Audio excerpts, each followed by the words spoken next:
Chris Watts' mother, Cindy Watts, questions son's plea deal. I wake up every morning just crying, thinking this is not going to be what's going to happen every single day. It's just so hard to get through it.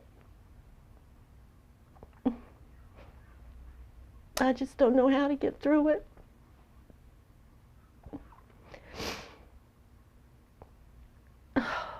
Tell me about his childhood. Did he play sports? Was he in scouts? What kinds of things did Yes, he he do? played sports. He played sports from the time he was 5 years old up until he was 17. And he was in basketball, he was in baseball, he was in football, and loved NASCAR. He and his dad went to the NASCAR races all the time. Loved sports. And he was a good kid. Had two best friends, and that's who he grew up with, and still are friends with them today. And there's nothing that would have predicted any of this could have ever happened. Yeah. Nothing in his childhood at all. I would have never in a million years thought something like this could happen to him at all.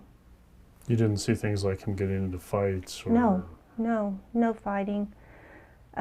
He was quiet, and he got along with people, and he didn't start anything, and he was a perfect teenager, tell you the truth. He did not even rebel. He wanted to go to NASCAR Tech. We made that possible for him. What did he do after he finished school? He worked at the dealership as a service technician and was making good money and loved it.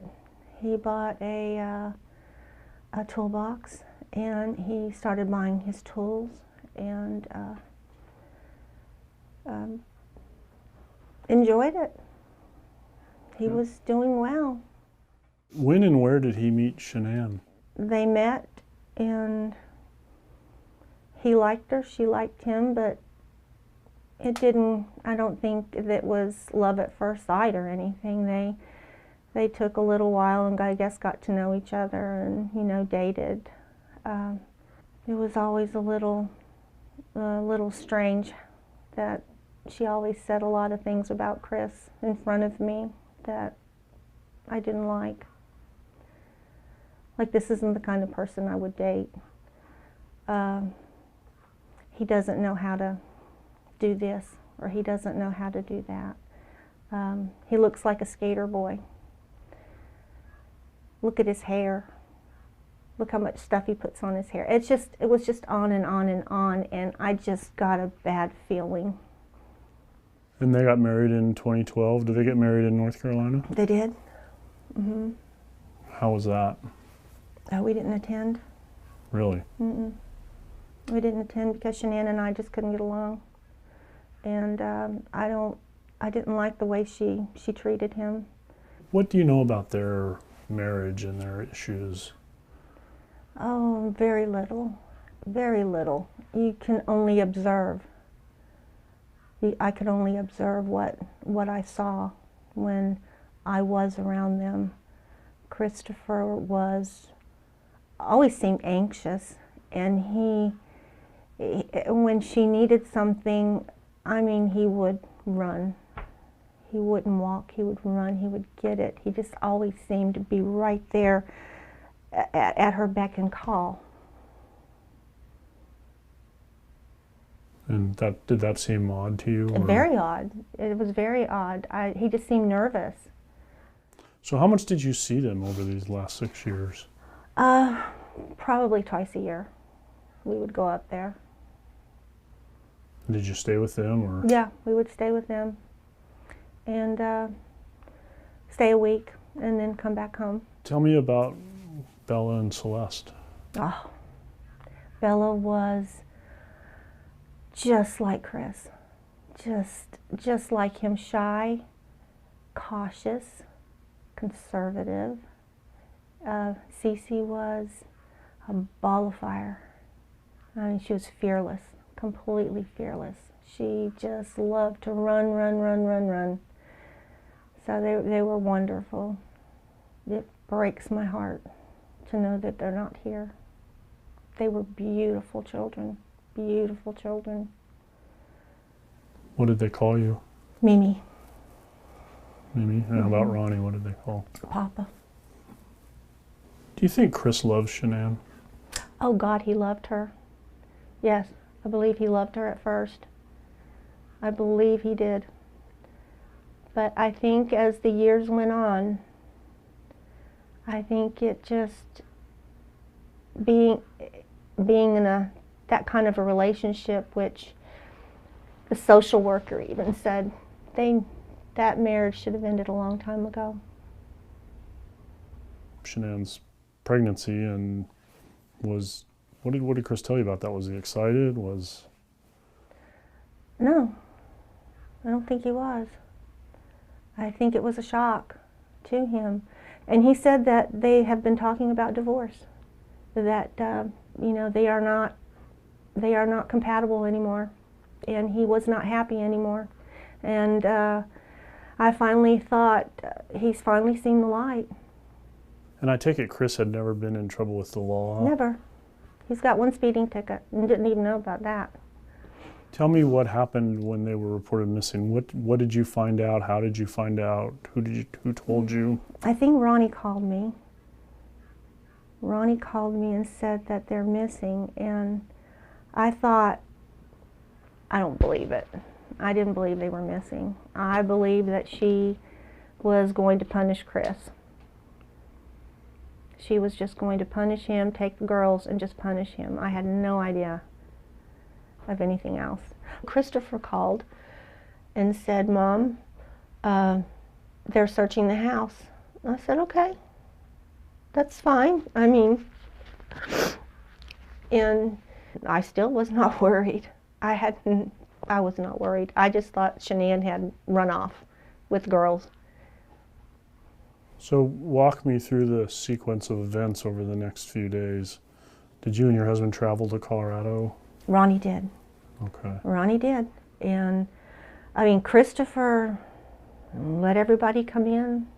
Her phone is there. Her purse is there. Everything is there. But there's no kids and there's no Shanann. And I was not worried. You know, I thought, she has just gone off and I'm going to punish you for this and you can worry about me. But when Christopher called us and he said, I said, do you want us to come down now? He said, tell Dad I need him. Tell Dad I need him to come down. I said, what about me? He said, no, Mom, just stay. Just send Dad. And he picked him up at the airport and they drove to the police station. And Chris still didn't say anything to him. Nothing. He had already been interrogated 7 hours prior to that. He had already let the police go into his home, search everything. He was going in for another interrogation. The next thing, after 5 hours, they called Ronnie and said that your son wants to talk to you before he tells us anything. And that's when Christopher broke down and cried and said, I'm sorry, Dad. He said, I went into a rage and I killed her after she killed Cece and Bella. And he found out where he is and then they wouldn't let him see him. He couldn't see him. And so he was going back to the airport when his public defender called him and told him to come back. And that's when Ronnie met his public defender. And so talked to her for a while, and they kept in touch with us and let us know what's going on. And then what was the next update that you got? Was it? The next update I got was Ronnie called Jamie and told them they found their bodies. And they rushed over here. Nobody told me anything until they walked through the door. And they told me what happened, and I just fell to the floor. I just fell to the floor. It was It was unbelievable. And it's been unbelievable ever since. And what did his attorneys tell you about contact with him, starting with his none. arrest? No contact. Everything is recorded. No contact. No letter writing. I didn't see the harm in the letters. Hi son, love you, keep fighting. We are here to support you. What is wrong with that? What can the DA do about letters like this? Why couldn't we just write him a letter? We did what we were told to do.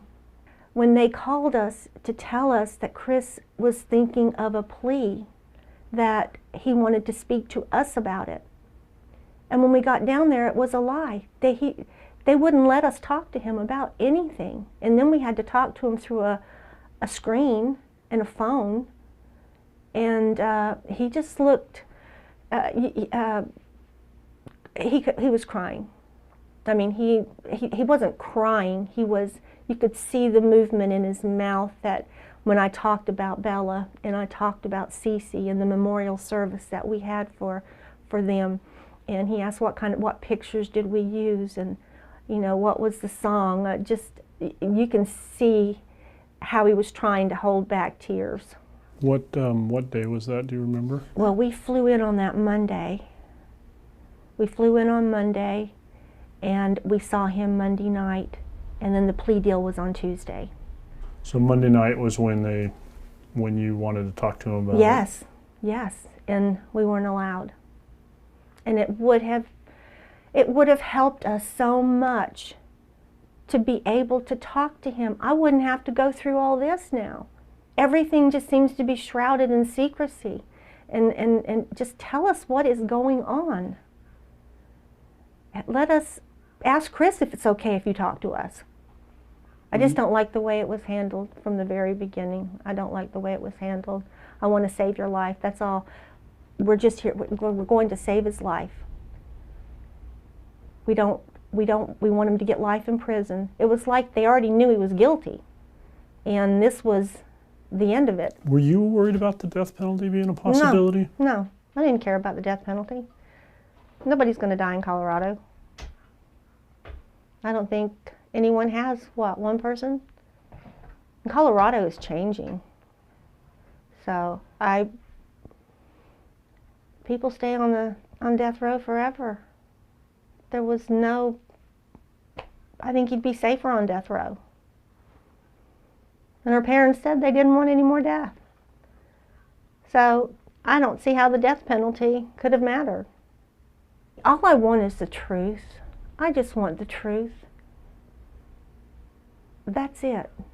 And I know Chris, he would take responsibility. And I guess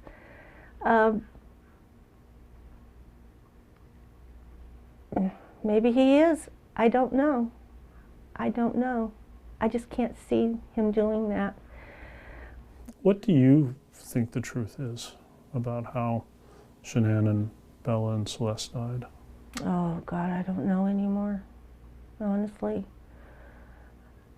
I don't know his frame of mind, and I don't know his frame of mind. Because why would you plead guilty to something you didn't do? And that's all I want to know. Why would you plead guilty if you didn't do it? If you told your dad you didn't do it? And that's what I want to know. And they said, well, you'll find all that out. Christopher will talk to you when and after he's sentenced. Well, isn't that too late then? I mean, isn't it too late? What if he tells me, no, I didn't do it? I just took this plea deal because they told me I was going to go to jail anyways. I just want the truth. All of us just want the truth. That's all. But I would like to know what triggered it. How can a normal young man, and he's normal, he was normal, but he wasn't evaluated when he came into the system. He wasn't normal if he did this. It must be bewildering. It's bewildering to me. It is. It is absolutely. How does this happen? How did this happen? And I go back in my mind thinking was there something I didn't pick up with on Chris? But I can't think of anything except he was quiet. It sounds like in your own mind, you're unsure as to what happened. Yes. Have you reconciled the idea that he could have done all of this? Yes. And that scares me to death. It scares me to death to think that he could have done all of this. And I don't want to go there. I don't want to go there right now. But I don't see why he's pleading guilty. I wouldn't. I'd fight. I'd fight to the end. But then you ask yourself, would a normal person dispose of the bodies the way you did? And I would have called 911 if it happened like that. What would you say to Chris right now if he were sitting here? If we were by ourselves? Yeah. I would say, Christopher, I need to know what happened that night. I need to know what happened. I've got to get these thoughts out of my head, what I think could have happened, but I need to know. And I think in time he will tell me. Probably nothing you ever would have imagined you would have faced. Never. Never. No, and not from the son that I raised and Ronnie raised and our children, you know. We just did everything for them. We worked for them. We wanted them to have a good life, good education, and we stressed education. And they were both doing well. I thought, you know, I knew marriages can be bad, but you can get out of them and go on. But I don't know what was going through anybody's mind that night. I mean, I feel too much. I mean, I definitely feel everything way too much and have a conscience that I just feel way too much. What do you want to happen now? What would you hope would happen now? Well, I want Chris to have his day in court. I mean, I need to know. I mean, I'd feel wonderful if I could talk to him and he could tell me what happened. And then we can all go on. But if he didn't do it, if he did not do this, then I need somebody to defend him. I need someone to defend him if he did not do this. Do they have the evidence? He's my son. I got to do everything I've got to do everything I can to help, to make sure that he is defended properly. But he said this is his decision, so I don't know. There's doubt. I have doubt that he did it. I can't see that he did it. I just cannot see him doing that as much as he loved his girls. How do you do that? I just don't see it. I just can't see him doing it. I just wanted to make sure that he has, I just wanted a defense. I wanted him to be defended. And you haven't had any discussions with his attorneys about this? No. I asked them, do you know what happened? They said no. We don't. Only person that knows what happened is Chris. Well, then he's told you his story, you know, in the affidavit. They said they would defend him if he wanted to go forward, but he said he didn't want to go forward. And the bottom line is you would have liked to have been part of that discussion with him before you made that decision. That's what I thought we were going down there for. At least let us talk to him. Let us talk to him. It would have made all the difference in the world if they would have just let us talk to him. If he was going to do this, what difference does it make who's listening? But he has our love. He has our unconditional love. I will never abandon my son. He did a horrible, horrible, if that comes to pass that he did this, then I still love him. He's my son. And I will always love him. And a lot of people don't understand that. And I don't understand that, why they don't. Well, could you talk a little bit about some things we talked about yesterday? You said, I think your exact words were, he's not the psychopath next door. He isn't. He's not the sociopath next door. He's not the psychopath. He didn't kill little small animals. He didn't do any of these things. He was a good child. I didn't see anything. I didn't see anything that was abnormal about him, except he was socially awkward. You know, he had trouble socializing, but so did I when I was younger. I think you learn that as you grow, and I think he felt a little bit more comfortable in his skin, and he just, I don't think he just had the right person at his side. I don't. That relationship was toxic from the very beginning. What would you say to Shanann's family if you could talk to them? God, I'm so sorry this happened. You know, for both our families, because we both lost everything. You know, they lost a daughter, we lost our son. We lost our grandchildren. We all lost. Everybody did. And you'll never get it back. And they were precious. They were so, so precious.